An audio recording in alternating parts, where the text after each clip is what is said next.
Yeah, so my name is Kevin Capendo. I'm from Surrey. I've lived in Surrey since I was 3 years old. I was born in Swaziland to a Swazi mother and Congolese father, um, and I am an urban planner.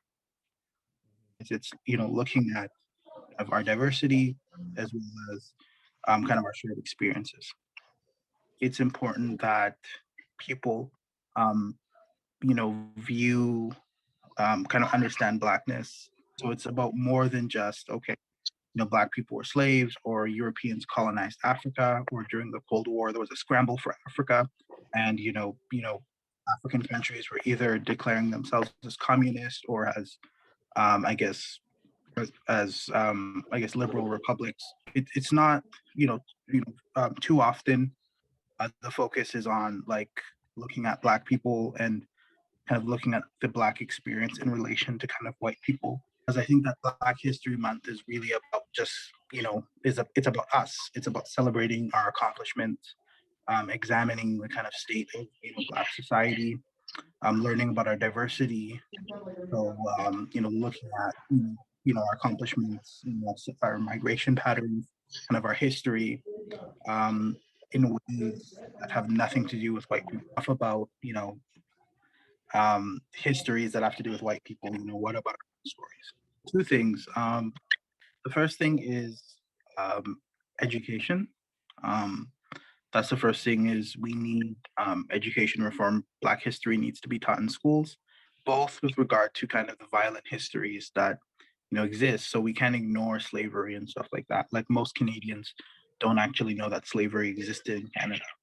So we can't ignore kind of systems of power and violent histories that have oppressed Black people and continue to oppress us.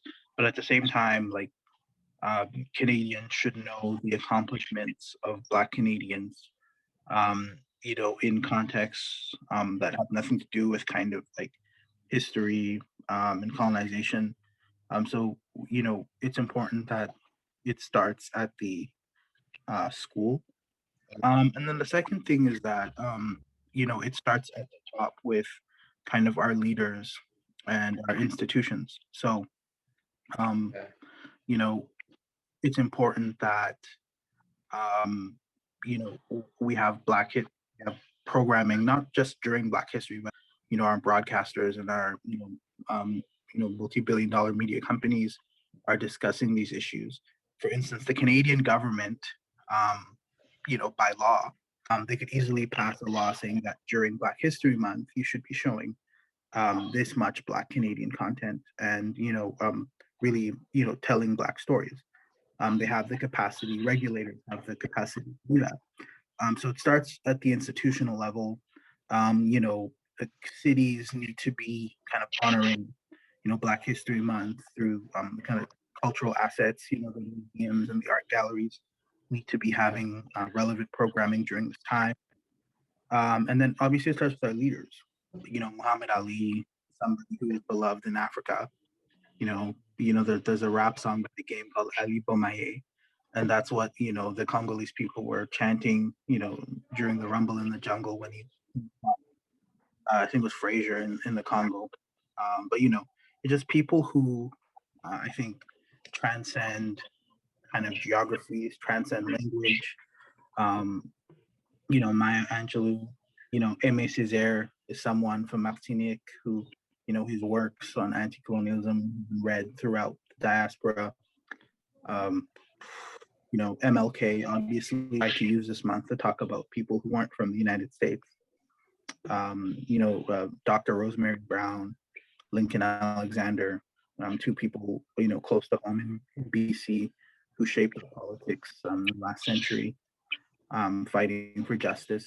Yeah. The film Hidden Figures, recommend that everyone watches that film. Just the idea of three Black women in the South, rising to prominent positions at NASA, which at the time um, was almost the most important kind of department in the U.S. government in terms of the kind of scale and ambition of its projects. Obviously, trying to send men to the moon. So the idea of three Black women kind of being instrumental in the development of space exploration and at the front lines of the space race. But just people who also who have sacrificed. Thinking about leaders of the apartheid movement in South Africa who spent decades in jail for voicing political opinions. Um, Thinking about people who have died. Fred Hampton was executed by the FBI, Chicago police.